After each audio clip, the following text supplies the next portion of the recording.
So you were all in at UCB. Who's your teachers? Sean Conroy. Yep. Level 1. Aforementioned. Level 2. He was great. Level 3, I had Kevin Mullaney. And then we had, back in the day, it was 3B. Yep. And I had Billy Merritt for that early on. And those were the only classes I took before I got on a Herald team. That's great. It was a different time back then where it wasn't, 800 people auditioning for 6 slots or something. Yeah, it's brutal. So I was really fortunate to get in when I did, and really fortunate to get on the team I did, which is Police Chief Rumble. Oh, nice. Which is people who are still like some of my best friends now. That's great. Yeah. And you guys are doing it every week, it sounds like, and you were doing extra work outside of class. Mm-hmm. Were you at all getting the performance bug at this point, or are you still thinking writing? Or if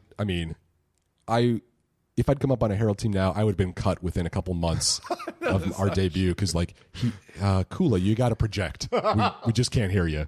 I know you've got funny ideas. No one can hear you in the back of the theater. That was a note I got a lot. Really? Yeah. Oh, wow. So I was like, okay, if I had gotten any kind of confidence up about my performance abilities, that was like, oh, no, I should be writing. And then we did a sketch show, Police Chief Rumble did, pretty early on in our existence. We were doing both Herald Night, improvising, and then also we were like, we should write sketch stuff.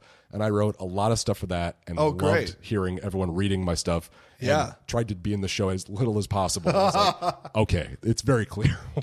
Did you feel like you had a knack for that then? When you were hearing people read it, you're like, this is funny, this is good? Oh, that got me way more pleasure and satisfaction hearing Bobby Moynihan reading something and killing something that I wrote, than knowing I would never do it as funny as him, and I am so content with that. And I think that kills a lot of people who are sort of frustrated performers who end up writing, because for whatever reason they get hired on a show that they audition for, and then they well, how about you write, and then they wish it was them out there. I never had that. I was like, oh, cool, man, absolutely, that's great. Who are the actors? They're in it. Awesome, sounds good. Yeah, that's great. Yeah, I mean Bobby reading anything would be fucking exactly. great. I was very, very lucky. Yeah, that's fantastic. So you're getting the reps in? Are you pitching to Conan's and the Lettermans and things like? Are you sending in packets like you had wanted to? No, not as much as I would have loved, because the gateway is still very tough. Without having your in or your agent, and none of us had agents at the time. Yeah, that was a big You first get into USP classes, and you wonder, how do you get on Herald teams? Right. All right, we're on Herald. Now, how do you get a weekend show? Okay, we did that. Now, all right, now how do we get jobs? How do we start getting paid for this? And it was it definitely happens in gradations, Yeah. And it got to that point where it was oh, how do we make money? Okay, and then you start hearing about people. Oh, they got a Daily Show audition, or wow, how did they submit? Oh, because they used to be a PA and they were a writer's assistant. Sure. And, all right, there's that path.